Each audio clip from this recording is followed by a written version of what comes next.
أعوذ بالله من الشيطان الرجيم. بسم الله الرحمن الرحيم. وما خلقت الجن والإنس إلا ليعبدون ما أريد منهم من رزق وما أريد أن يطعمون إن الله هو الرزاق ذو القوة المتين. پیش خدمت ہے شرح کتاب التوحید لفضیلۃ الشیخ عبداللہ ناصر رحمانی حافظہ اللہ. جی. عن عدي بن حاتم رضي الله عنه أنه سمع النبي صلى الله عليه وسلم يقرأ هذه الآية: اتخذوا أحبارهم ورهبانهم أربابا من دون الله. فقلت له: إنا لسنا نعبدهم. قال: أليس يحرمون ما أحل الله فتحرمونه ويحلون ما حرم الله فتحلونه؟ فقلت: بلى. قال: فتلك عبادتهم. جی یہ حدیث مسند احمد اور ترمذی وغیرہ میں موجود ہے. عدی بن حاتم کی روایت رضی اللہ عنہ، جو کہ عیسائی تھے اور اسلام قبول کر لیا تھا اور نبی علیہ السلام کی خدمت میں حاضر ہوئے. اس وقت رسول اللہ صلی اللہ علیہ وسلم سورہ توبہ کی تلاوت کر رہے تھے، بیٹھ کے سننے لگے حتیٰ کہ آیت آ گئی: اتخذوا احبارهم ورهبانهم اربابا من دون اللہ. یہود و نصارہ نے اپنے علماء کو، اپنے راہبوں کو اللہ کے سوا اپنے رب بنا لیا، علماء کو رب بنا لیا، اپنے احبار اور رہبان کو، اپنے عباد کو، زاہدوں کو اللہ کے سوا اپنا رب بنا لیا. تو اس پر عدی بن حاتم خاموش نہ رہ سکے، عرض کرتے ہیں: فقلت له، میں نے عرض کیا کہ یا رسول اللہ صلی اللہ علیہ وسلم، انا لسنا نعبدهم، ہم ان کی عبادت تو نہیں کرتے تھے، ہم نے کبھی ان کی عبادت نہیں کی، اپنے عابدوں کی، علماء کی، احبار کی کبھی عبادت نہیں کی.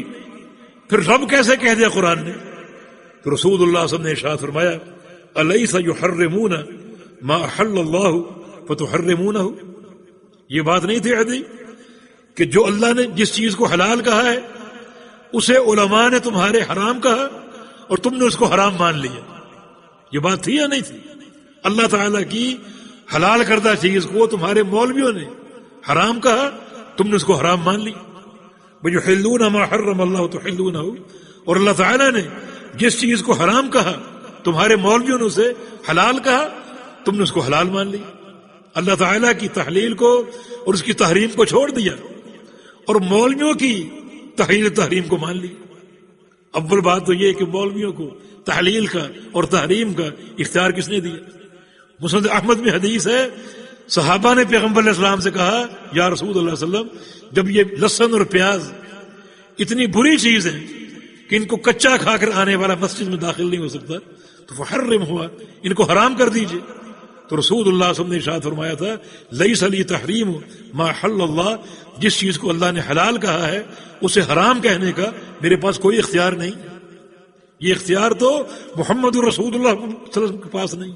وما ينطق عن الهوى ان هو الا وحی یوحى، ہمارے محمد صلی اللہ علیہ وسلم بھی اپنی خواہش سے کبھی نہیں بولتے، حالانکہ سب سے مقدس خواہش اور سب سے پاکیزہ خواہش محمد رسول اللہ صلی اللہ علیہ وسلم کی ہے، مگر کبھی دین کے معاملے میں اپنی خواہش سے نہیں بولتے.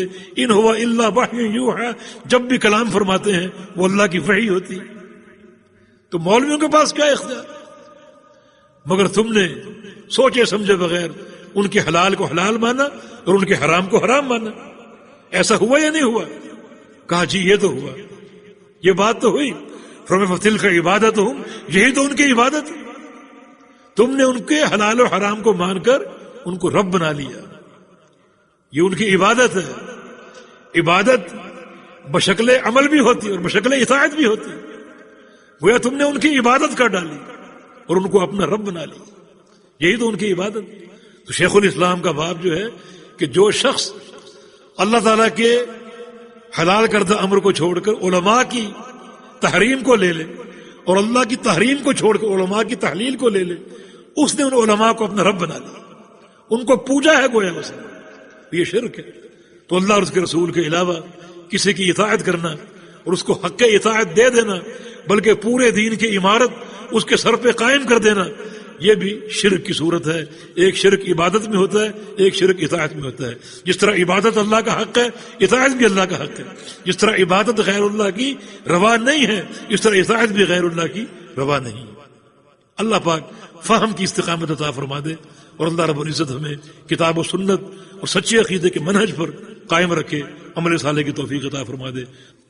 اللہ پاک مجھے اور آپ کو توحید کی اصلاح کی اور توحید کے صحیح فہم کی توفیق عطا فرما دے، ہمارے قلوب کو خالص توحید سے معطر اور منور فرما دے، ہمارے اعمال کو اللہ تعالی توحید کے رنگ سے منور فرما دے، اور ہم کو اپنے پیارے پیغمبر کی محبت اور آپ کی سنت کی اتباع کی توفیق عطا فرما دے۔ اقول قولی ھذا واستغفر اللہ لی ولکم وآخر دعوانا ان الحمد للہ رب العالمین۔ قال تعالی وتعاونوا علی البر والتقوی، بھلائی اور تقوی کے کاموں میں معاون بنے۔ ہمارے واٹس ایپ کا نمبر 0097334124647۔ ہمارے فیس بک صفحہ کا عنوان URDUEDUCLIP۔ ہمارے یوٹیوب چینل کا عنوان URDUEDUCLIP۔ على البر والتقوى ولا تعاونوا على الإثم والعدوان واتقوا الله إن الله شديد العقاب۔